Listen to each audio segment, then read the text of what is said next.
Meus irmãos e irmãs da Igreja Batista em Ceilândia Centro, quanta saudade certamente todos nós estamos sentindo para estarmos juntos em louvor, adoração ao nome do nosso Deus. Quero trazer a vocês saudações em nome do nosso Senhor e Salvador Jesus Cristo. A você também que nos dá a alegria da sua audiência, quero saudá-lo em nome de Jesus. Quero convidar você que ouve esses nossos programas, que tem a quem esses programas, esses arquivos virtuais têm chegado, a estar conosco ali na nossa sede, no Templo da Igreja Batista em Ceilândia Centro, QNM 18, Conjunto B, lote 17. Então, logo passado esse período de confinamento, que é um período necessário para a proteção da nossa saúde, nós queremos ter a alegria de receber você ali nos nossos cultos. Lugar e também momentos, nossos cultos de louvor, de adoração a Deus. Ali nos cultos oramos, ouvimos testemunhos, cantamos, ouvimos inspirações musicais, tudo com um propósito, o louvor da glória de Deus. Sobretudo, a palavra de Deus, que é viva e eficaz, que permanece para sempre, também é proclamada, é testificada, é reverberada nesses nossos cultos. E queremos, assim, relembrar a saudade que temos de poder estar ali juntos. Esse arquivo virtual é tão somente uma maneira da Igreja Batista em Ceilândia Centro fazer aumentar no nosso coração a saudade para estarmos em congregação, tão logo o Senhor nos permita. Ele serve, esse arquivo virtual, portanto, serve para cultuarmos a Deus em casa, cultuarmos com a nossa família, estarmos em momentos com grupos menores, em louvor e em adoração ao nosso Deus. Nós queremos aproveitar esse período de confinamento, que tem os seus aspectos negativos, mas queremos nos valer de aspectos positivos dele. Queremos remir bem esse tempo, queremos aproveitar bem essas oportunidades para crescermos na graça, no conhecimento de Jesus, fortalecermos o diálogo no contexto do lar, o cuidado mútuo, os afetos do contexto do lar, para também, ainda que estejamos separados no aspecto de ajuntamento, podermos contatarmos uns aos outros, nos valendo aí das ferramentas de mídia, podemos saber como todos nós temos caminhado neste período. Portanto, trazemos aqui essas palavras iniciais de saudações em nome do Senhor Jesus Cristo. Graça, misericórdia, paz, salvação dele estejam sempre sobre as nossas vidas. A Convenção Batista Brasileira, neste ano de 2020, tem como tema Celebrando a Glória do Reino de Deus. E a divisa encontra-se em Apocalipse, capítulo 11, a parte B do verso 15, e diz assim: os reinos deste mundo vieram a ser do nosso Senhor e do seu Cristo, e ele reinará para todo sempre. Amém. A Igreja Batista em Ceilândia Centro tem se valido de algumas ferramentas para esse momento de isolamento, esse momento de confinamento. Nós temos utilizado arquivos virtuais para as devocionais pessoais, temos um guia prático de culto doméstico para podermos também juntos em família cultuarmos a Deus. Alguns outros arquivos, oportunidades de assistirmos vídeos, lives, têm sido disponibilizados para nós ali no nosso grupo de WhatsApp. Temos lembrado também que não estamos nesse período de confinamento realizando qualquer atividade em nosso templo. Templo esse que se localiza ali na QNM 18, Conjunto B, lote 17. Ali não estão sendo realizadas nenhumas atividades por conta dessas precauções necessárias de combate ao coronavírus. Nós, todavia, temos feito algumas atividades virtuais. Arquivos virtuais têm sido preparados pela nossa equipe, nosso Ministério de Multimídia, nosso Ministério do Culto na área de atuação do grupo de multimídia. Arquivos têm sido enviados para os irmãos a fim de cultuarmos a Deus em nossos lares. Também aulas da Escola Bíblica Dominical, ensaios do Coral Adoração, outras atividades têm sido também disponibilizadas e alguns grupos também têm se valido de ferramentas de videoconferência para estarem em comunicação. Sempre temos lembrado a todos os irmãos e irmãs que podem participar conosco da preparação desse arquivo virtual, enviando vídeos pequenos, enviando momentos em família, fotos, para que possamos, em momentos oportunos, alocar isso no momento certo, para termos uma lembrança de como estão os nossos irmãos, assim nos comunicarmos, relembrando a saudade, aumentando a saudade em nosso coração. Também relembramos que a Igreja Batista em Ceilândia Centro continua com seus compromissos financeiros, continua caminhando, suas parcerias missionárias, e para tanto contamos com a contribuição e envolvimento contínuo de todos os irmãos e irmãs. Os irmãos têm sempre visto aí um slide que aparece mostrando dados da nossa conta bancária, então você pode anotar isso e fazer uma transferência bancária, fazer um DOC. Se você estiver enfrentando alguma dificuldade, fale conosco, a fim de que possamos tentar ajustar esse recolhimento da sua contribuição financeira. E o certo é que devemos continuar assim, então, participando financeiramente na obra do Senhor. Feito o seu depósito, feita a sua transferência bancária, lembre de avisar ao nosso tesoureiro para que o valor seja corretamente contabilizado. Nosso alvo como igreja de contribuição financeira para este primeiro semestre de 2020 é o número de 50 contribuintes. E sempre temos dito que o que nos motiva a contribuirmos financeiramente na obra do Senhor é o amor. Por tudo aquilo que Deus tem feito para conosco, sua bondade, sua misericórdia, sua graça, nós respondemos a todas as suas bênçãos com gratidão. Queremos manter um compromisso regular de fidelidade. Deus é sempre fiel. E nós queremos também buscar ser fiéis, assim como Ele o é, contribuindo com regularidade financeira na obra dele.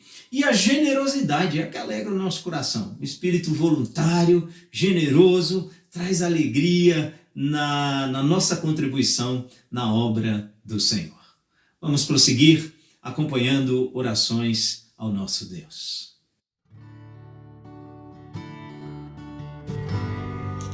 Soberano Deus, eterno Pai, eu venho diante do Senhor nesse momento, suplicar a Ti, ó Deus, por essas famílias que se encontram enlutadas em decorrência do coronavírus.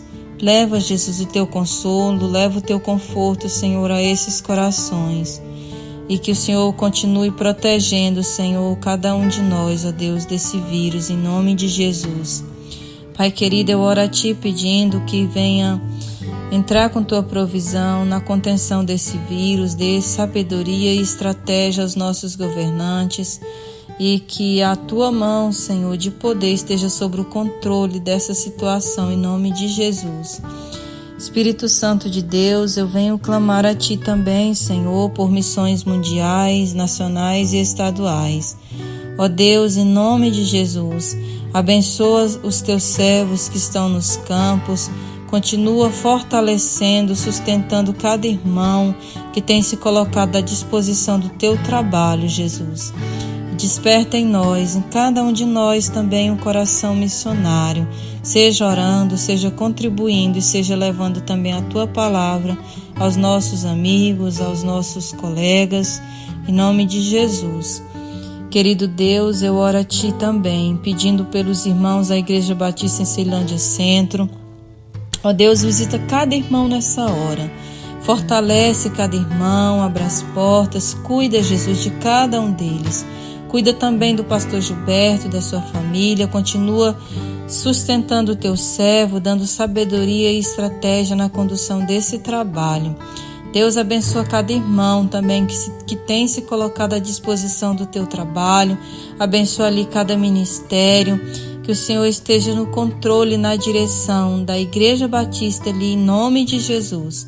Abençoa, Senhor, os vizinhos, que cada irmão, cada família seja alcançada, Espírito Santo, por Ti, em nome de Jesus. Abençoa também, Senhor, abrindo as portas de emprego para os irmãos que necessitam, Senhor Jesus, de um trabalho. Deus abençoa, Senhor, aqueles que têm feito concurso, dê sabedoria e estratégia ao Teu povo, Senhor, ou até mesmo aqueles que estão esperando ser chamados nos concursos que já passaram, Senhor. Abençoa o teu povo, Senhor, em nome de Jesus.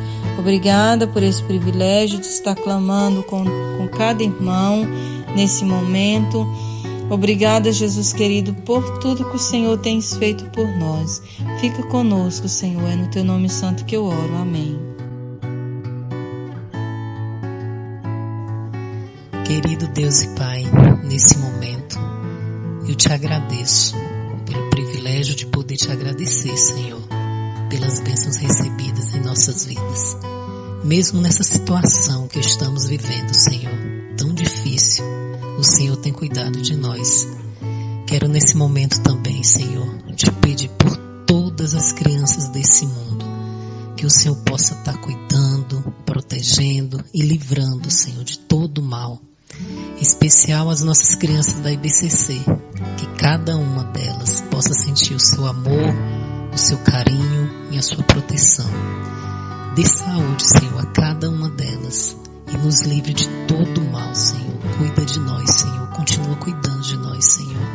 Isso que eu te peço e te agradeço. Em nome de Jesus. Amém. Amém. Papai do céu, abençoa minha família, e o papai, a vovó e a mamãe. Pra ela e mata o coronavírus. Para as flores virem de volta e todo mundo sair de casa. E dos idosos da casa e que não tem comida. Sim, os idosos que não tem casa e dá uma casa. E os que não tem comida e dá comida. Prontinho. Amém. De Jesus, amém.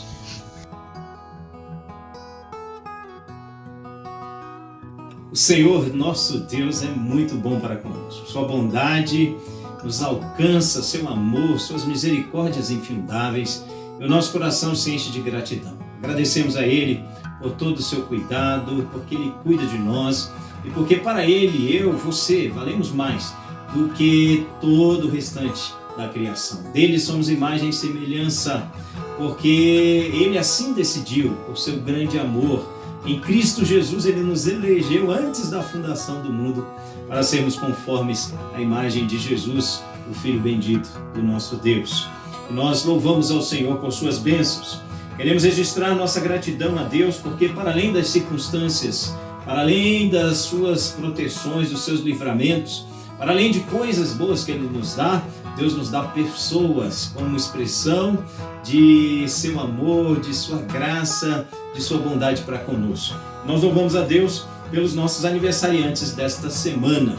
Dia 4/5, segunda-feira, amanhã, portanto, fará aniversário nosso irmão Floriano de Souza. Irmão Floriano, que bênção saber do seu compromisso com Deus, sua dedicação na obra, na casa do Senhor, juntamente com sua família. Eu quero muito que o Senhor, nesta semana, abençoe seu coração, você vive uma semana de graça, de celebração, de bênção do Senhor, junto aí a irmã Maria Borges, a Esté, ao Kesley e aos demais familiares com quem o irmão mantiver contato. Parabéns, irmão Floriano, Deus abençoe a sua vida. Também no dia 5 fará aniversário nosso irmão Adson Meirelles. Adson, grande pescador. Eita, coisa boa, né? Só precisamos agora encontrar uma oportunidade onde eu possa estar com você. E eu espero que lá os peixes venham a cair, lá a gente consiga ter um bom momento de pescaria. Adson, Deus abençoe você, te fortaleça, dê cada vez mais a você compromisso e alegria no seu casamento com Gabriela, que o Senhor te fortaleça sempre, que seja uma celebração, uma semana de celebração, de alegria, de graça na presença do Senhor. Somos gratos a Deus pela bênção da família, pela bênção do trabalho, somos gratos a Deus pela bênção da aposentadoria e os proventos que dela advêm aqueles que já alcançaram esta bênção da aposentadoria. Somos gratos a Deus pela salvação e pelo Salvador Jesus. Uma salvação segura, perfeita, firme e um Salvador único e suficiente. Ele, só Ele salva da morte, do inferno, do diabo e toda a sua corja de demônios. Jesus salva da ira de Deus, Jesus nos salva de nossa própria vontade. Ele é o Salvador perfeito. Que grande e eterna salvação Deus em Cristo nos manifestou. Nosso coração sempre relembra isso com alegria, com profunda gratidão. Agradecemos também ao Senhor pelos seus livramentos, a sua providência para conosco, providência material, circunstâncias que nos cercam, em meio a essa luta, dificuldade, em meio às tribulações e angústias, enquanto eventualmente muitas pessoas vivem tristezas, ansiedades, o Senhor nos dá a sua doce paz. Elas não fazem terminar os problemas e as dificuldades, as lutas dessa caminhada, mas Ele preserva em paz aquele cuja mente está firme nele. Então a paz do Senhor ao nosso coração é uma dádiva pela qual agradecemos ao nosso Deus. Agradecemos por mais datas festivas. Lembro nesta semana também no dia 3 fará aniversário minha irmã Márcia Cristina, filha da nossa irmã Cléa, né? Louvamos a Deus pela vida da Márcia e outras pessoas que celebram datas festivas, outras datas festivas que eventualmente você, irmão, irmã, estará celebrando. Queremos também agradecer ao Senhor a bênção da saúde. O Senhor tem cuidado de nós, tem protegido, tem guardado e nós agradecemos, louvamos a Ele por suas bênçãos para conosco no que diz respeito à nossa saúde e daqueles por quem temos orado, por quem temos intercedido.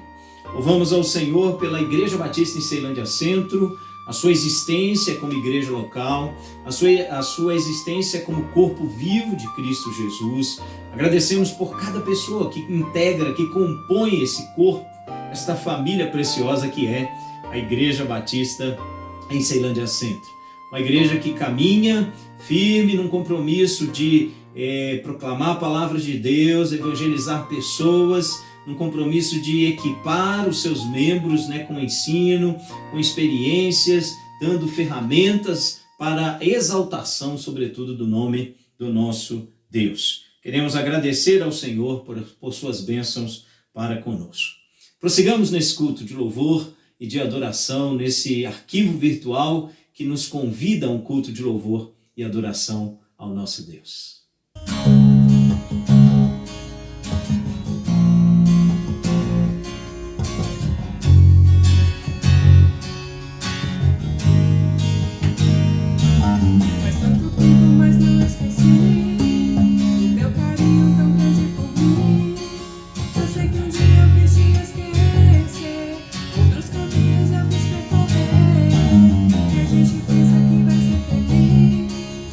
Para toda uma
Para a nossa meditação na Palavra de Deus, ou em continuidade, a meditação que temos feito nos domingos pela manhã, quero ler o texto da carta do apóstolo Paulo aos Efésios, capítulo 4, e os versos de 7 a 16. Diz assim a palavra do Senhor, a Bíblia Sagrada: Mas a graça foi dada a cada um de nós, segundo a medida do dom de Cristo. Por isso diz, subindo ao alto, levou cativo o cativeiro e deu dons aos homens. Ora isto, ele subiu, que é, senão que também antes tenha descido às partes mais baixas da terra?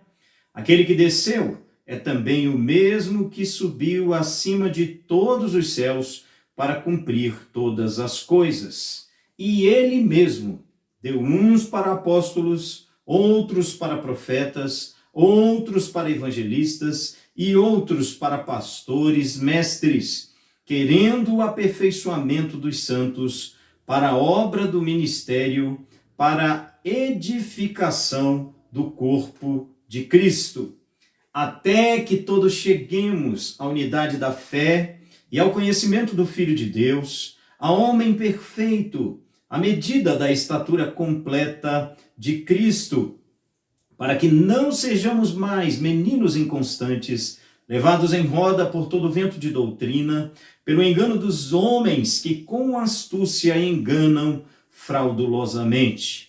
Antes, seguindo a verdade em amor, cresçamos em tudo naquele que é a cabeça, Cristo, do qual todo o corpo, bem ajustado e ligado pelo auxílio de todas as juntas, segundo a justa operação de cada parte, faz o aumento do corpo para a sua edificação em amor. Oremos.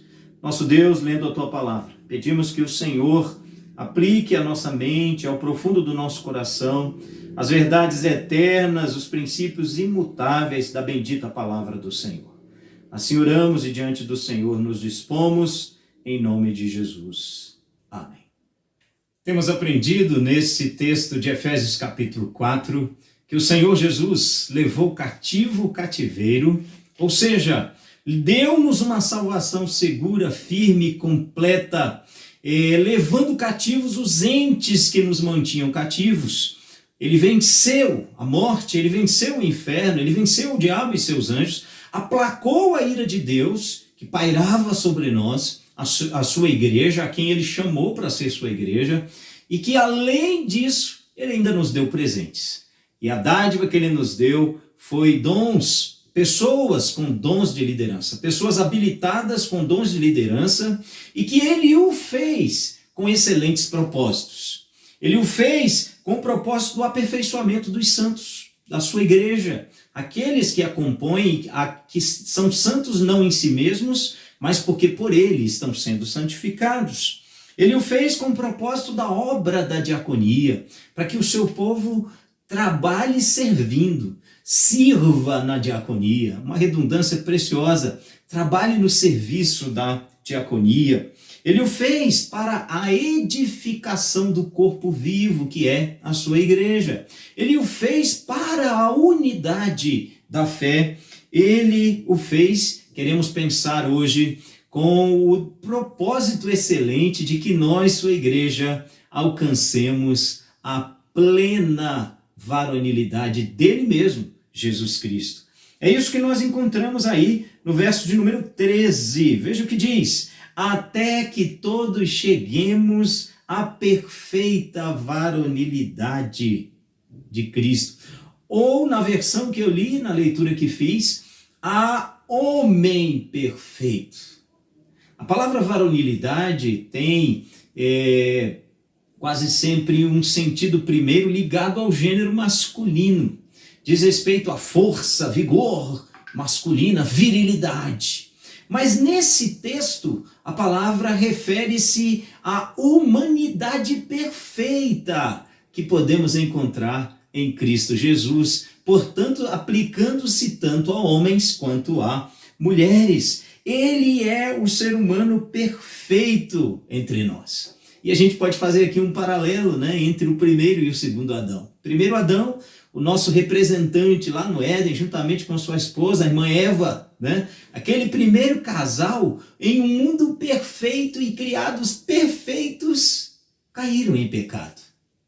Já o segundo Adão, Jesus, em um mundo caótico, cheio de imperfeições, perversidades, mazelas humanas de toda a qualidade, de toda a sorte, esteve entre nós, ungido pelo Espírito Santo, curando enfermos, expulsando, libertando os cativos do diabo, porque o Senhor era com ele e nunca pecou, nunca se achou engano na boca do nosso Senhor e Salvador Jesus Cristo. O primeiro em um mundo perfeito caiu, o segundo em um mundo caótico manteve-se perfeito. Gosto sempre de lembrar a frase dita por John Stott, de que, afirmando sobre Jesus, que ele é o humano mais humano que qualquer ser humano possa conhecer.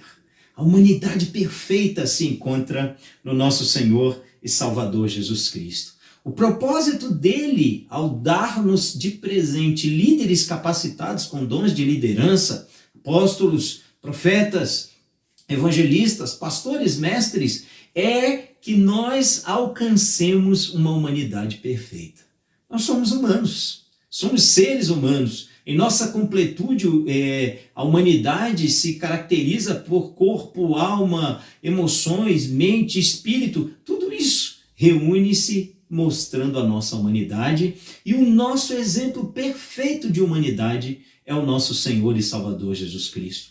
Nossos líderes, por ele, Jesus, foram dados para que busquemos o aperfeiçoamento, o fortalecimento, o progresso desta humanidade perfeita de Cristo, desta varonilidade perfeita do nosso Senhor e Salvador Jesus Cristo. Essa humanidade, por sua vez, perfeita de Jesus, se alcança, meus irmãos e irmãs, através de um pleno conhecimento de Jesus. É isso que o verso 3 está nos dizendo.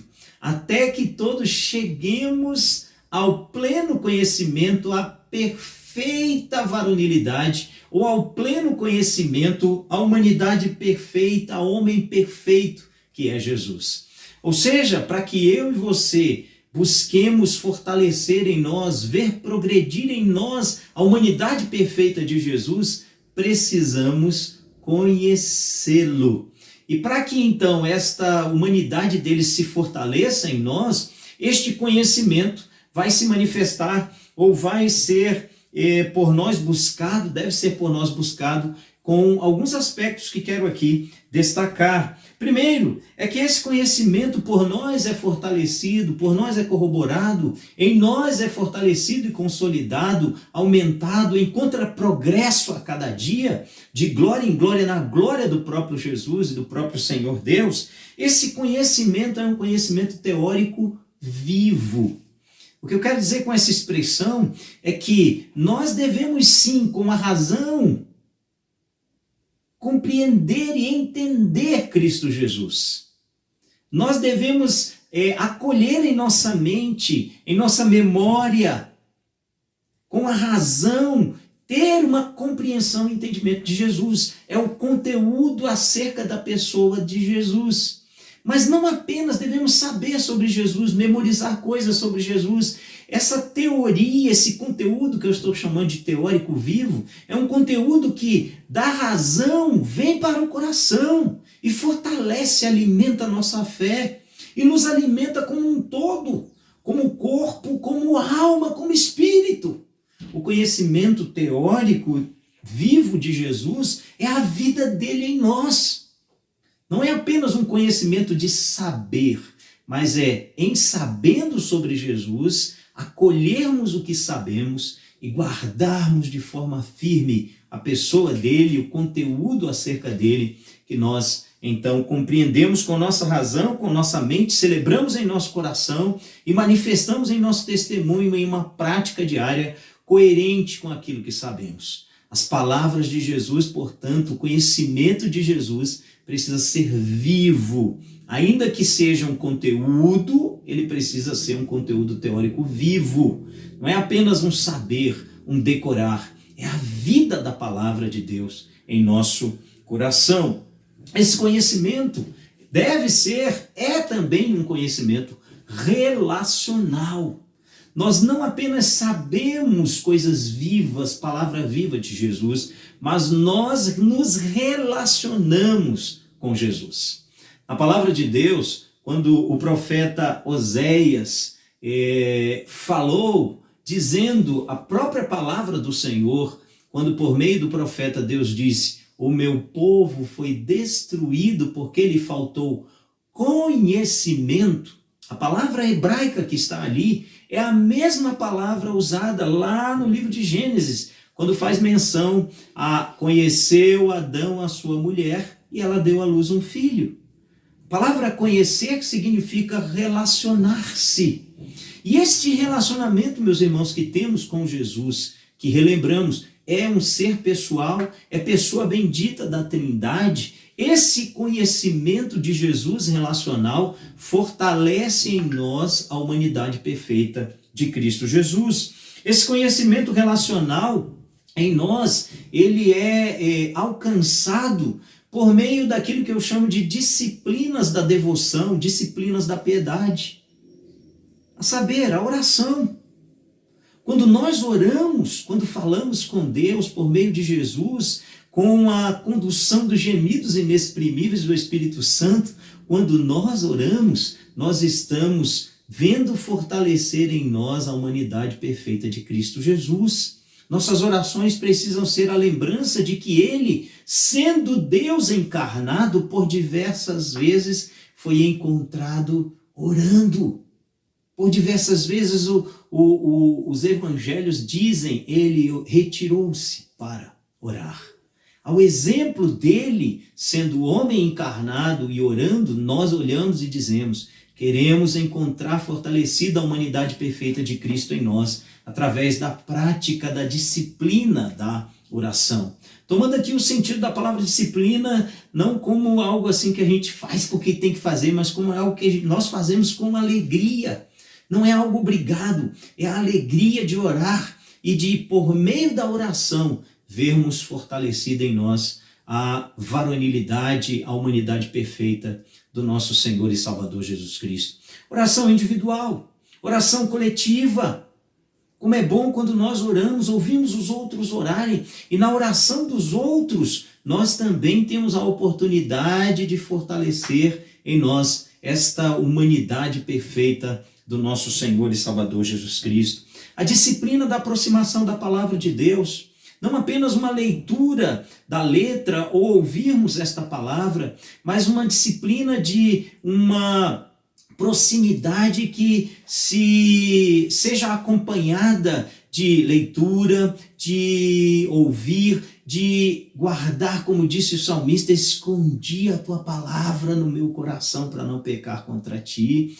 E porque guardamos com essa alegria e com essa coisa de preciosidade, nós cremos nesta palavra, nós confiamos nesta palavra, e então, porque confiamos, procuramos viver, procuramos praticar esta palavra de uma maneira coerente com tudo aquilo que nós ouvimos, sobre o que meditamos, no que cremos, no que confiamos, que na palavra está, e por isso nós colocamos esta palavra em prática.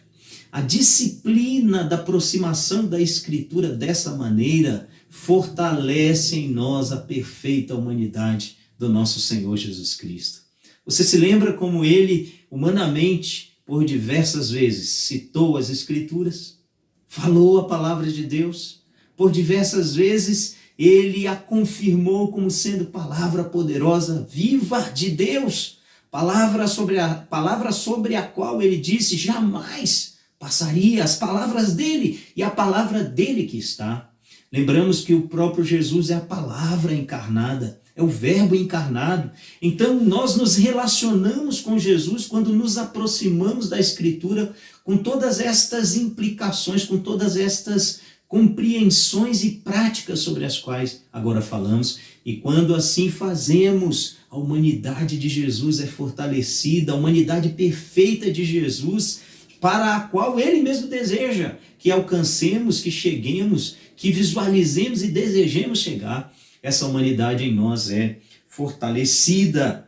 este conhecimento relacional que corrobora em nós, amplia em nós, faz progredir em nós a humanidade perfeita de Jesus, meus irmãos, é um conhecimento também que deve ser marcado pela disciplina da comunhão.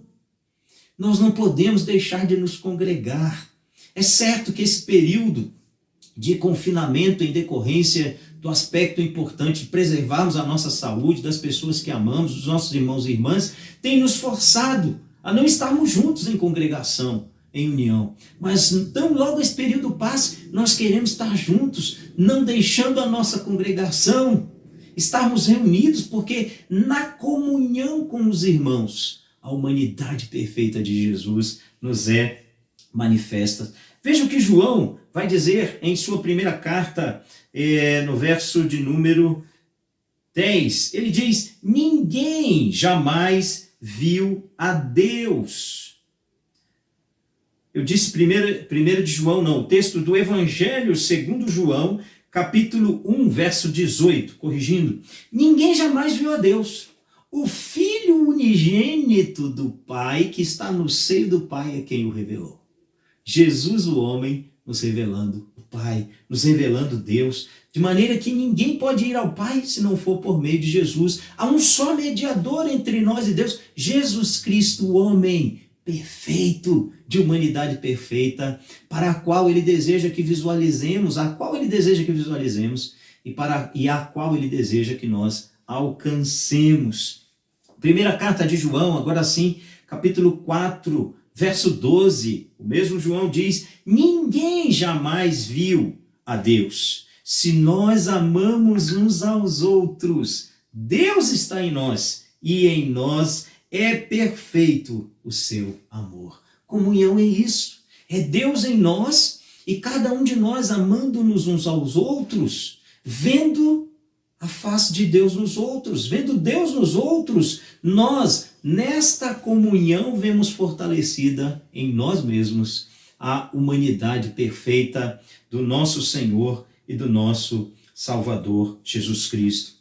Outro aspecto que compõe a disciplina desse conhecimento relacional de Jesus, ou seja, nós aprendemos cada vez mais a humanidade perfeita de Jesus, ou em nós ela alcança progresso, é a prática das boas obras.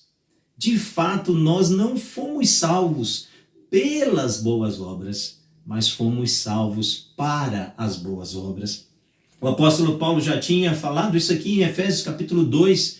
Quando estudamos o capítulo 2, nós ressaltamos isso no verso 10. Ele diz: somos feitura dele, de Deus, criados em Cristo Jesus, para as boas obras, as quais de antemão Deus preparou para que andássemos nelas.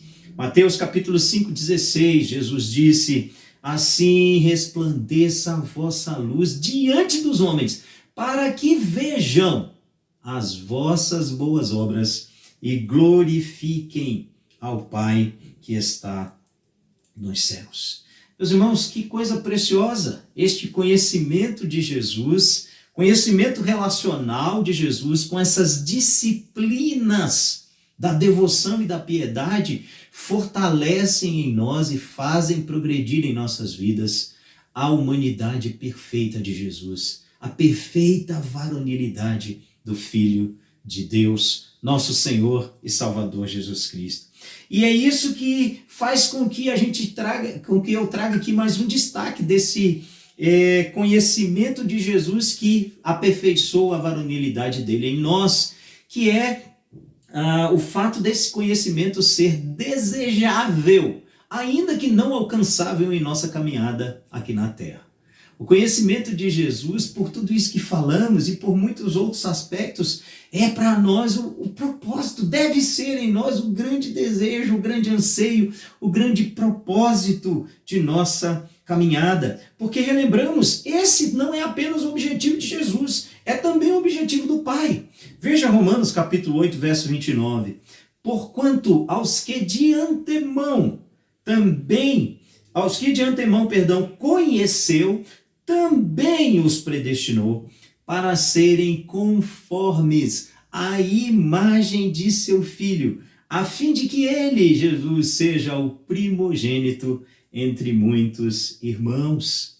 Esse é o desejo de Deus. É por isso que Jesus deseja que também cheguemos a esta humanidade perfeita dele, que ela seja a cada dia aperfeiçoada, fortalecida em nossas vidas. Meus irmãos, Deus deseja isso para nós, que sejamos conformes à imagem de Jesus. É isso que faz com que nós desejemos também com alegria a cada dia sermos parecidos com o Senhor Jesus Cristo. Ele deseja que persigamos o seu modelo perfeito de humanidade, esta plena varonilidade dele. É por isso que somos chamados, em diversos momentos, e aqui eu cito um dos textos, para crescermos neste conhecimento de Jesus. Pedro, na sua segunda carta, capítulo 3, 18, diz: antes cresçamos na graça e no conhecimento do nosso Senhor e Salvador Jesus Cristo. Veja, na graça e no conhecimento.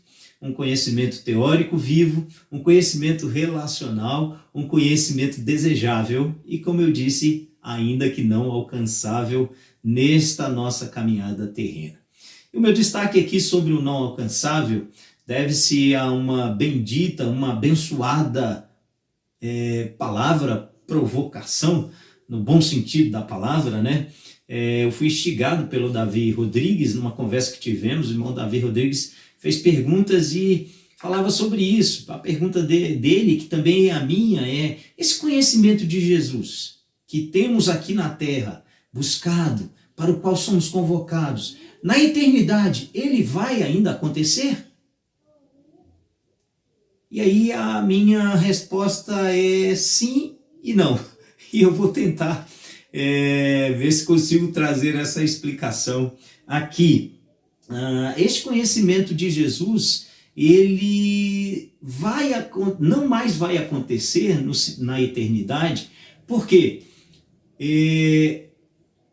Na eternidade, nós veremos Jesus como também somos conhecidos. Conheceremos a ele como também somos conhecidos. Ou seja, o conhecimento da pessoa presencial, pleno de Jesus, não mais vai ocorrer. Nós o veremos face a face. Nós o conheceremos da mesma maneira como somos conhecidos. É isso que João diz em sua primeira carta, capítulo 3, verso 2. Veja, ouça: amados, agora somos filhos de Deus e ainda não se manifestou o que haveremos de ser. Sabemos que quando ele, isto é, Jesus, se manifestar, seremos semelhantes a ele, porque haveremos de vê-lo como ele é. Este versículo fortalece a ideia que tenho tentado aqui transmitir de que o pleno conhecimento de Jesus em nossa caminhada humana não vai acontecer. O texto de Efésios 4,13 diz: até que todos cheguemos. Esse até que todos, a minha interpretação, refere-se ao fato de que nós não alcançaremos essa humanidade plena e perfeita de Jesus em nossa caminhada. Por diversos aspectos. Eu não vou longe, vou olhar para mim mesmo. De vez em quando eu me pergunto, quão parecido com Jesus eu estou? Ou como dizia aquele livro best-seller, em seus passos, o que faria Jesus? Talvez eu e você devêssemos voltar a tempos mais antigos, onde pessoas, irmãos e irmãs nossos sabiamente, ao final de cada dia, paravam para perguntar, para consultar o coração com o travesseiro e perguntar a si mesmo o que eu fiz de bom, o que eu fiz de errado. E talvez uma boa pergunta saudável seja essa: quão parecido com Jesus eu estou?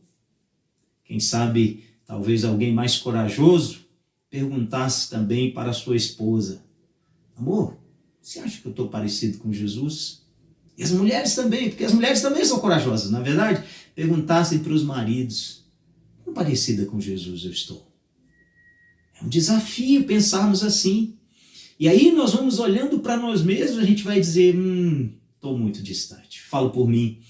olhando pelo tempo de caminhada cristã, por coisas que eu já sei, mesmo sabendo que Ele tem me dado em Cristo tudo que conduz à vida e à piedade. Eu já falei isso em outras vezes em nosso templo e falo aqui de novo. Eu estou muito longe desta humanidade perfeita de Jesus.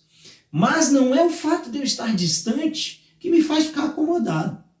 Não, eu olho para essa humanidade perfeita de Jesus e digo, eu quero a cada dia me parecer com Ele. Talvez se você não faz um exercício assim diário, procure fazê-lo, pelo menos no final da semana. Encontre um momento ali, no sábado ou no domingo, de alguns minutos e pergunte a si mesmo, quão parecido com Jesus você está? Quão parecida com Ele você está? Mesmo que nós não alcancemos essa varonilidade plena do conhecimento dele aqui, devemos persegui-la. Ela é desejável para nós. Mas lembremos, quando lá chegarmos, nós alcançaremos a plenitude do conhecimento de Jesus no que diz respeito à presença dele. Mas a minha resposta lá, o sim e o não, o sim é, nós alcançaremos o conhecimento da presença. Iremos vê-lo face a face, tal como ele é, o veremos. E o não refere-se ao fato que Jesus é pleno de infinito, maravilhosamente infinito. Por toda a eternidade futura, nós aprenderemos com Jesus. Nós conheceremos Jesus. Nós conheceremos sobre o Espírito, o Pai, o Filho. Nós conheceremos sobre o Deus bendito por toda a eternidade. Porque em Cristo Jesus estão todos os tesouros do conhecimento e da sabedoria do nosso Senhor e Salvador, Jesus, do nosso Deus eterno. Em Cristo Jesus, o Salvador bendito, estão todos os tesouros do conhecimento e da sabedoria do Deus triunfo. Então, penso eu que por toda a eternidade nós iremos conhecer sobre esse ser maravilhoso e infinito que é o nosso Senhor e Salvador Jesus. E essa compreensão de conhecimento, irmãos, desejável, ainda que não alcançável, nos faz fortalecer no coração, corrobora em nós a cada dia, deve nos produzir anseio de buscarmos e manifestarmos esta humanidade perfeita do nosso Senhor e Salvador Jesus Cristo. Por ora, podemos concluir dizendo as palavras do apóstolo Paulo, quando em Filipenses capítulo 3, versos 12 a 16, ele disse o seguinte: não que eu tenha já recebido ou tenha já obtido a perfeição, mas prossigo para o alvo para conquistar aquilo para o que também fui conquistado por Cristo Jesus. Irmãos, quanto a mim, não julgo havê-lo alcançado, mas uma coisa faço, esquecendo-me das coisas que para trás ficam e avançando para as que adiante de mim estão, prossigo para o alvo pelo prêmio da soberana vocação de Deus que está em Cristo Jesus. Todos nós que somos perfeitos, tenhamos este sentimento. E se porventura pensais de outro modo também, isto Deus vos esclarecerá. Todavia, andemos de acordo com o que já alcançamos. Que palavras preciosas essas. Poderíamos aqui considerar uma outra mensagem certamente a partir desse texto, mas quero destacar as palavras de Paulo, quando ele diz: prossigo para o alvo pelo prêmio da soberana vocação de Deus que está em Cristo Jesus. Jesus é tanto o alvo quanto o prêmio de Deus. Alvo e prêmio são Jesus. Quem dele faz o alvo nesta caminhada terrena, o terá como prêmio por toda a eternidade. Que ele abençoe minha vida, que ele abençoe sua vida, a desejarmos esta humanidade perfeita dele, a sermos conformes à imagem dele, a entendermos, a crermos, a vivermos e a desejarmos isso de glória em glória a cada dia de nossa caminhada. Que ele assim nos abençoe, para a glória dele mesmo.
Convido você também a continuar crescendo na graça e no conhecimento do nosso Senhor e Salvador Jesus Cristo, acompanhando a lição da Escola Bíblica Dominical que será ministrada na sequência desse arquivo. Que o Senhor Jesus abençoe você, dando a você um bom domingo, dando a você graça, paz e misericórdia. Vamos orar. Nosso Deus, rogamos assim, que assim aconteça para a tua própria glória. Protege-nos, guarda-nos, abençoa a nossa nação brasileira, Senhor, nesse momento difícil no aspecto de saúde, no aspecto também político, traz sabedoria, discernimento às autoridades, sensibilidade e a lembrança, Senhor, de que só é feliz a nação que tem ao Senhor como Deus único e verdadeiro. Pai, ministra essas coisas sobre nós, sobre a nossa nação, sobre o nosso povo, sobre o mundo inteiro para a glória do Senhor.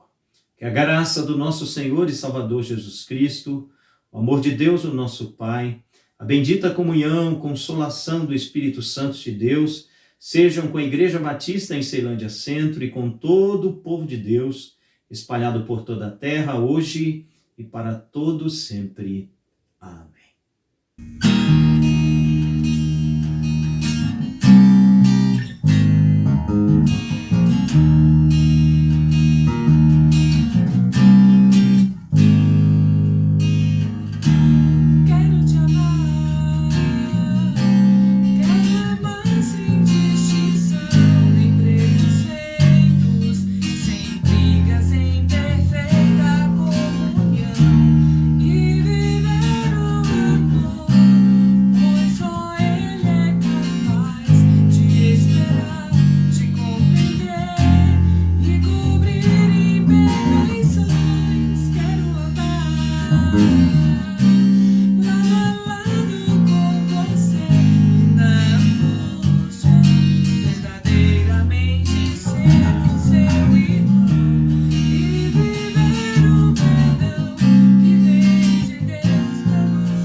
Olá, queridos irmãos e irmãs da Igreja Batista Ceilândia Centro.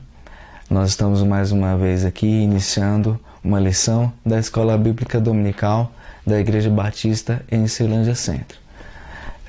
Que Deus possa estar nos abençoando durante esse dia, possamos aprender, ter sabedoria e praticar a palavra do Senhor.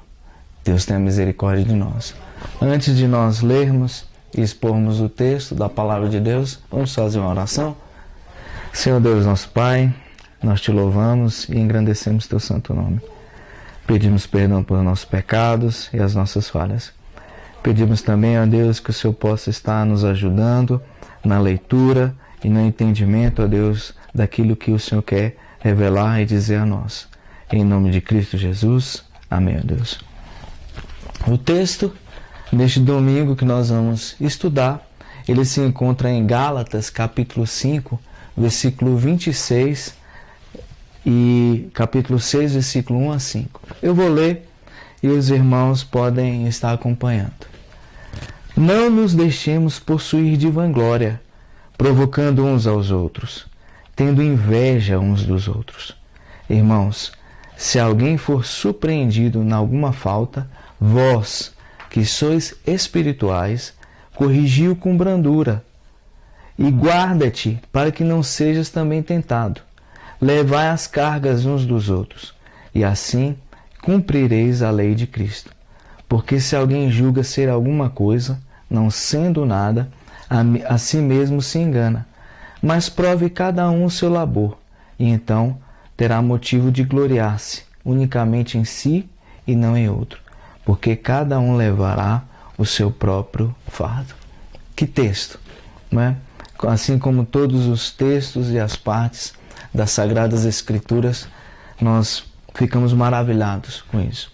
Eu lembro-me de uma história em que alguns citam como uma história verídica, contudo outros citam como ficção. Mas a questão é que, inclusive, já passou um filme chamado O Homem da Máscara de Ferro. Esse Homem da Máscara de Ferro era o irmão mais velho e ilegítimo de Luís XIV. Este rei, para não deixar o seu irmão sentar ao trono, acaba por colocar uma máscara de ferro nele. Para que Luís XIV pudesse ter vanglória, pudesse ter fama, honra, era necessário que o seu irmão tivesse a imagem literalmente apagada, transformada e adulterada. Na Igreja de Cristo, é lógico, nós não devemos concordar, meus irmãos, com esse tipo de atitude. A nossa atitude deve ser de ajuda sempre, deve ser de serviço, compreensão aos nossos irmãos e nunca colocar, como Luís XIV supostamente fez, né, uma máscara em nosso próximo, para que apenas nós sejamos vistos. Devemos seguir o exemplo de Jesus Cristo, sim, que deve ser honrado e adorado. Então, essa breve introdução, ela coloca para nós o que nós vamos discutir hoje, aqui, em Gálatas capítulo 5, versículo 26 e Gálatas capítulo 6, versículo 1 a 5. Nós vamos começar com Gálatas capítulo 5, versículo 26 e vamos discutir alguns tópicos em relação a essa palavra. Os salvos, meus irmãos, eles vivem de forma coerente em relação aos irmãos. Como diz o versículo, não nos deixemos possuir de vanglória, provocando uns aos outros, tendo inveja uns dos outros. Meus irmãos, o orgulho e a inveja são obras da carne e não são fruto do Espírito.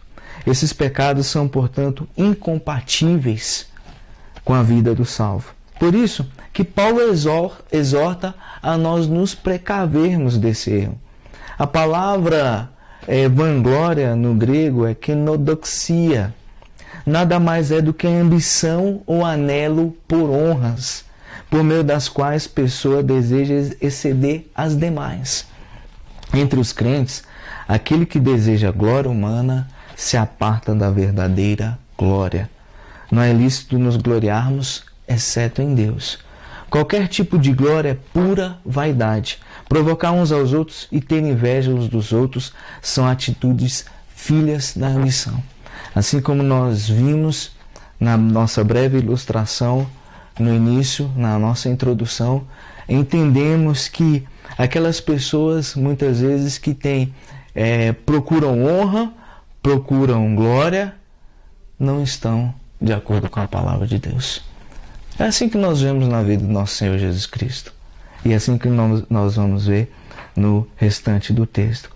Veja bem, em Gálatas capítulo 6, versículo 1 a 5. Paulo, no capítulo 5, ele trabalha muito bem em qualidades que o crente tem para andar no Espírito. Ele chama de fruto do Espírito e fala também das obras da carne. Como nós vemos no capítulo 5, versículo 26, os que são de Cristo crucificaram a sua carne com suas paixões e concupiscências. E Paulo fala muito bem sobre o fruto do Espírito. Mas a grande questão é o seguinte: como é andar no Espírito? Como é isso na prática? Como deve ser a nossa ética? Ou seja, como nós devemos nos conduzir no nosso dia a dia?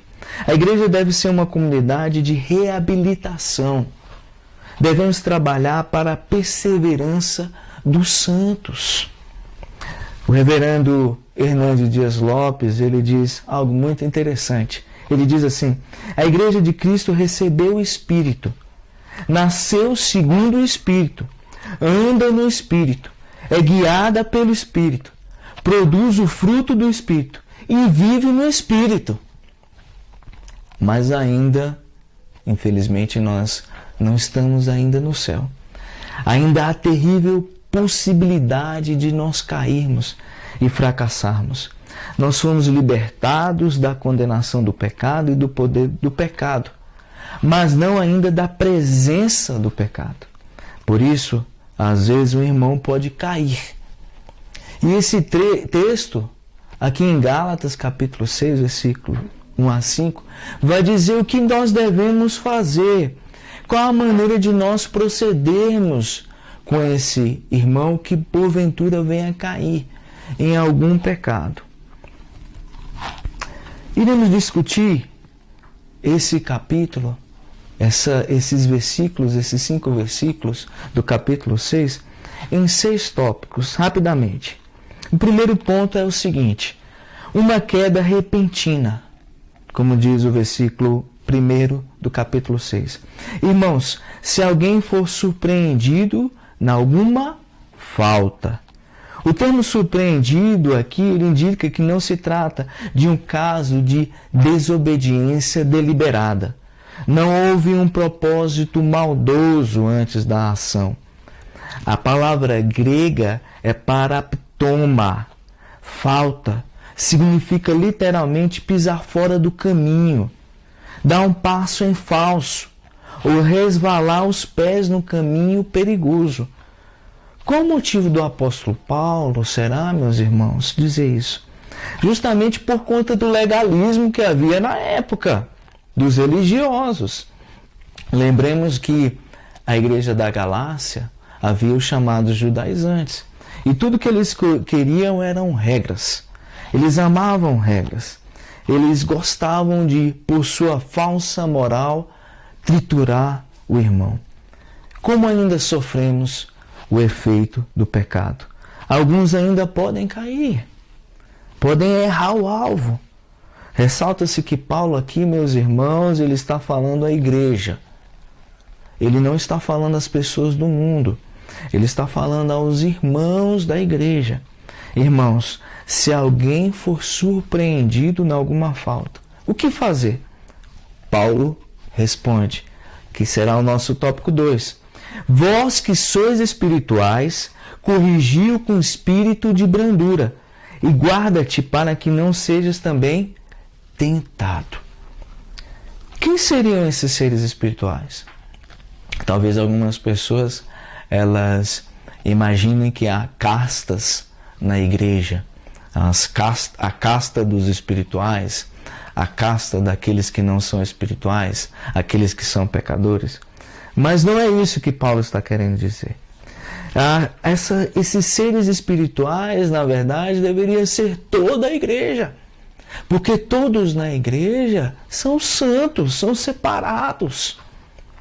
Como diz Filipenses capítulo 2, versículo 5 a 8, como diz o nosso Senhor Jesus Cristo: de sorte que haja em vós o mesmo sentimento que houve também em Cristo Jesus, que, sendo em forma de Deus, não teve por usurpação ser igual a Deus, mas esvaziou-se a si mesmo, tomando a forma de servo, fazendo-se semelhante aos homens. E achado na forma de homem, humilhou-se a si mesmo, sendo obediente até a morte e morte de cruz. Se o próprio Jesus Cristo se humilhou, meus irmãos, qual o motivo de nós queremos nos gloriar? Esses espirituais são aquelas pessoas que entendem e praticam o verdadeiro evangelho.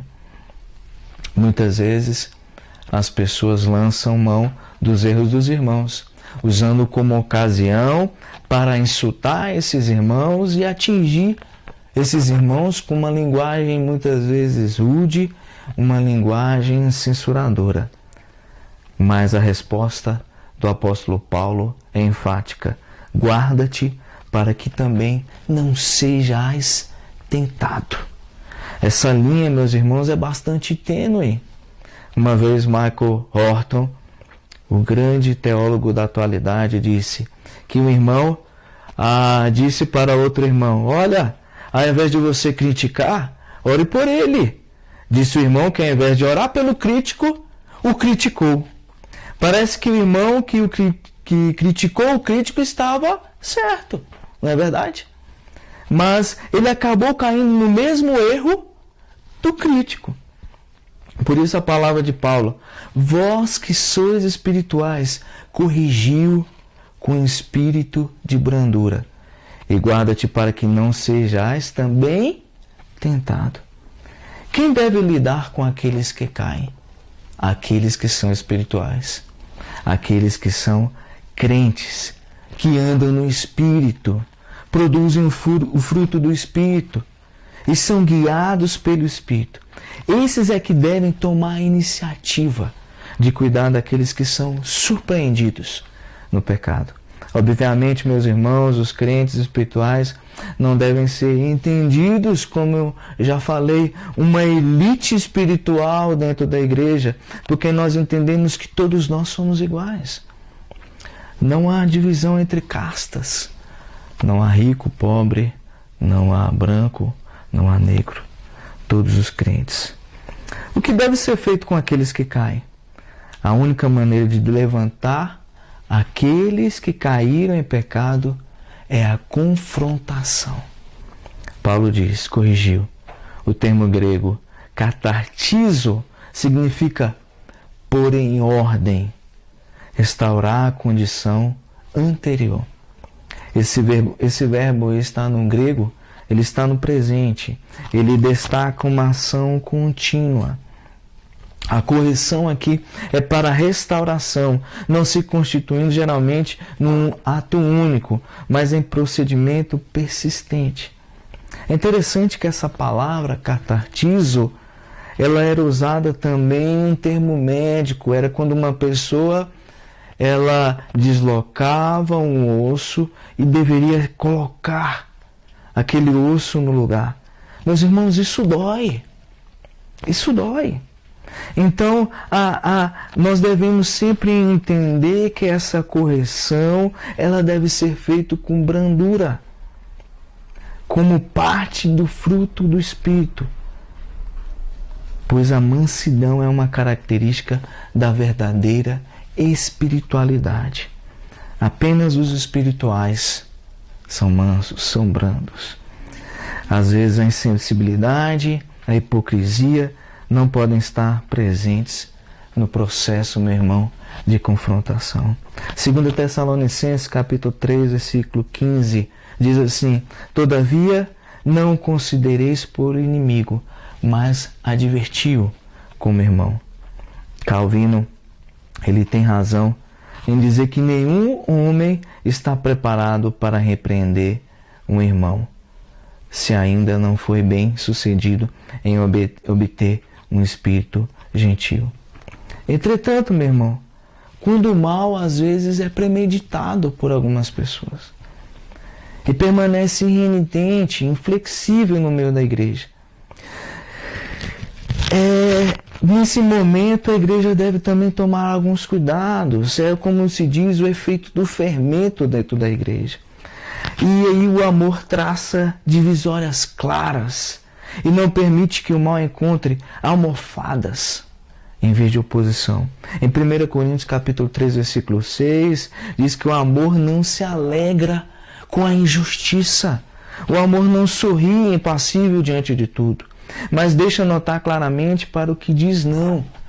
Isso pode chegar a ponto de separação. 1 Coríntios capítulo 5, versículo 7 diz: lançai fora o velho fermento.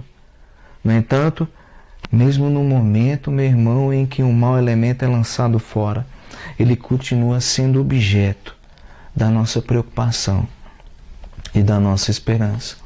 1 Coríntios capítulo 5, versículo 5. Em terceiro lugar, meu irmão, uma ordem necessária: levai as cargas uns dos outros, e assim cumprireis a lei de Cristo. A confrontação, meu irmão, ela não pode ser apenas verbal. Ela precisa ser verbal. Nós, como igreja de Deus e como corpo de Cristo, nós precisamos nos confrontar, pois nós nos amamos. Amamos uns aos outros. Mas a confrontação, meu irmão, ela implica também em ajuda prática, em levarmos as cargas uns dos outros. O fardo dos nossos irmãos deve pesar também sobre nós. Cada um deve pôr seu ombro debaixo das cargas daquele irmão que está gemendo. Lembra lá da palavra catartizo? É aquele osso que foi deslocado. E para colocar novamente, ele dói. E por isso nós devemos ajudar o nosso irmão que está passando agora por essa questão, levando a culpa do pecado sobre si. Porque o pecado, ele traz o sentimento de culpa sobre aquela pessoa. Embora o mundo, às vezes, não queira dizer isso. O mundo diz que você pode pecar, mas o que a Bíblia diz é que essa pessoa levará a culpa dentro dela. E ela vai sofrer com isso, sim.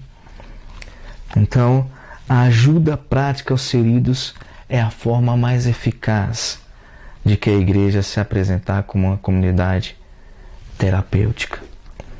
John Stott diz que a lei de Cristo é amar aos outros como Ele nos ama. Este foi o novo mandamento que Ele nos deu. Eu concordo com William Hendrickson no seu comentário sobre esses versículos. Ele diz: quando diz que Cristo não apenas promulgou essa lei, mas também a exemplificou. Note a ternura que Jesus tratou a mulher pecadora. Note a ternura que Jesus tratou o ladrão penitente. Simão Pedro, que negou-lhe, o paralítico de Jerusalém, e a mulher, quando ela foi apanhada em adultério. Quarto lugar, meu irmão, um julgamento equivocado, porque se alguém julga ser alguma coisa, não sendo nada, a si mesmo se engana. Um autoexame falso leva ao auto-engano. O apóstolo dá a entender que qualquer crente que alega ser alguma coisa está enchendo sua mente de fantasia. O que nós somos? A única palavra talvez que mais se adapte a nós é pecadores. Miseráveis pecadores que carecemos da graça de Deus, desse favor imerecido. Essa graça de Deus que para nós é de graça, mas para Jesus custou muito. Deus, esse Jesus. Nós não podemos fazer como aquela história, colocar uma máscara de ferro na pessoa que está do nosso lado. Só para que nós estejamos sendo honrados, só para que nós sejamos sendo levados pela vanglória. Não. lembremos de Cristo. O que nos faz ternos, generosos, humildes e mansos, meus irmãos, compassivos e prestativos para com os demais, é o fato de dar-nos conta do pouco que nós somos. Em quinto lugar, uma atitude sensata. Versículo 4. Mas prove cada um seu labor, e então terá motivo de gloriar-se unicamente em si, e não outro. Aquele que se mira no espelho da conduta de outra pessoa, se contempla favoravelmente. Mas em vez disso, ele deveria se contemplar na lei de Deus e no exemplo de Cristo. Não devemos comparar-nos com os que tropeçam e caem, meus irmãos, mas devemos lutar para atingir a plenitude da estatura de Cristo. Ele fala, prove cada um. Essa palavra prove, ela é interessante. Ela era usada para pegar um metal, aquecer o metal, para verificar que tipo de metal era. E era apenas quando aquecia aquele metal, era provado que aquele metal poderia ser a prata, aquele metal poderia ser o ouro, aquele metal poderia ser o ferro. Nós devemos nos testar. Sexto ponto e último ponto, uma responsabilidade que deve ser pessoal, porque cada um levará o seu próprio fardo. E aqui é interessante, porque uma leitura superficial pode dizer assim, olha, no versículo 2 estava dizendo, levar as cargas uns dos outros. E agora no versículo 5 está dizendo, cada um levará o seu próprio fardo. Mas a palavra grega aqui no versículo 2, para a carga é baros, significa uma carga pesada. Um peso esmagador, um peso quase que insuportável. Esse peso insuportável deve ser ajudado pelos irmãos. Mas no versículo 5 é um termo comum para como se fosse um pacote, uma mochila que a pessoa leva nas costas. Na comunhão cristã, as cargas, meus irmãos, elas devem ser compartilhadas, sim, uns com os outros. Mas certa carga é peculiar ao próprio indivíduo. E o exemplo aqui que o autor coloca é interessante. Ele diz, olha, um vizinho pode dar carona a meus filhos até a escola, quando o meu carro, por exemplo, está na oficina, mas não pode assumir as responsabilidades que me dizem a minha responsabilidade quanto a ser pai. Quais as aplicações, meus irmãos? E eu coloco aqui 3 aplicações. Lembremos-nos primeiramente de que pecado é errar o alvo. Que alvo? O alvo que foi estabelecido por Deus. Quando pecamos, estamos indo contra o próprio Deus. E uma coisa algo que eu gostaria de destacar, como eu falei um pouco no início, o pastor John MacArthur, ele diz uma coisa muito interessante. Olha, Satanás, ele continua os seus esforços para tornar o pecado menos ofensivo, o céu menos atraente, o inferno menos horrível e o evangelho menos urgente. Trabalhemos preventivamente, meu irmão, uma vez que a ação corretiva ela é dolorosa. Ao invés de trabalharmos na correção, que nós possamos trabalhar na prevenção. Porque quando a pessoa cai, para voltar o osso novamente, catartizo, dói. Ponto 2. Nós, servos de Deus, fazemos parte da Igreja de Cristo. Justamente por isso, quando um irmão cai, coloca o pé fora do caminho, o nosso papel é corrigi-lo com brandura, entendendo que nós também somos falhos, nós também caímos, nós também erramos. Qual o dia que nós não erramos, meus irmãos? Quando veio a graça, até mesmo o nosso pensamento é levado cativo a Cristo, entendendo que esse pensamento, muitas vezes nós estamos errando. Mas Deus é tão bom que Ele não olha para isso e Ele perdoa o nosso pecado. Como diz Joshua Harris, aprendemos a corrigir como Cristo mas não a amar como Cristo. É muito fácil corrigir as pessoas como Cristo, mas é difícil nós amarmos como Cristo. Terceiro e último ponto, meu irmão, o que tem ocupado a sua mente diariamente? As redes sociais, a política, a sensualidade. Diga o que ocupa a sua mente e direi quem é o seu Deus.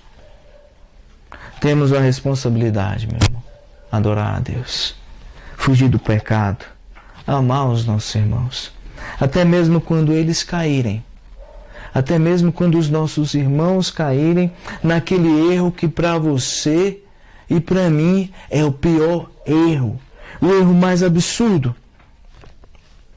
aquele erro mais absurdo. Nesse momento, nós precisamos estender as mãos ao nosso irmão, para que ele possa voltar.